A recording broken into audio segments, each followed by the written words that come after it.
বলো। হাতটা চক্ষু কোন নাসিকা একটা কুত্তা আছে, ওই কুত্তা কি দোষ করছে মানুষের? তোমার কথাও ঠিক আছে বাবা জামাল। বলুন স্যার। তুমি পারবে বলো তো মানুষ কাকে বলে? পারবো স্যার। বলো।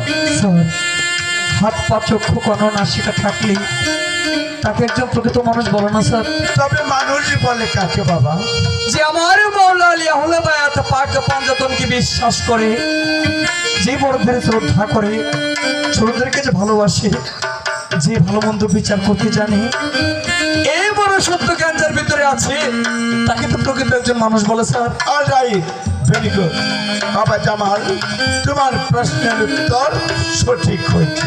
যা হলো ভাইয়া, মাওলানা পাক পাঞ্জাতনকে বিশ্বাস করে, যে বড়দেরকে সম্মান করে আর ছোটদেরকে ভালোবাসে, আর যার দেহের ভিতরে মনসত্ব জ্ঞান আছে, তাকে প্রকৃত মানুষ বলে। অলরাইট, বসো। জামাল, উঠে দাঁড়াও। এই আমার শেষ প্রশ্ন, ভেবে চিন্তে উত্তর দেবে কেমন? কবিগুরু রবীন্দ্রনাথ ঠাকুরের শেষ কবিতার শেষ লাইন থেকে বলো তো। পারবই না। আমি এটা কয়ে দেই, তো এই প্রশ্ন উত্তর জানা নাই, জানা নাই, জানা নাই। স্যার, এই প্রশ্নের উত্তর আমার জানা নেই। বাহ, গুড বয়। এই প্রশ্নের উত্তর তোমার জানা নেই। বসো। বাবা জামাল, বলুন স্যার।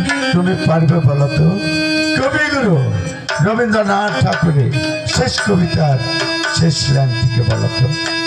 স্যার, কবিগুরু রবীন্দ্রনাথ ঠাকুরের শেষ কবিতার শেষ লাইনটি হচ্ছে, বিশ্বের কবি ভারতের রবি, বাংলা মায়ের ছেলে, পারের মাঝে ডাক শুনে চলল সকল ফেলে।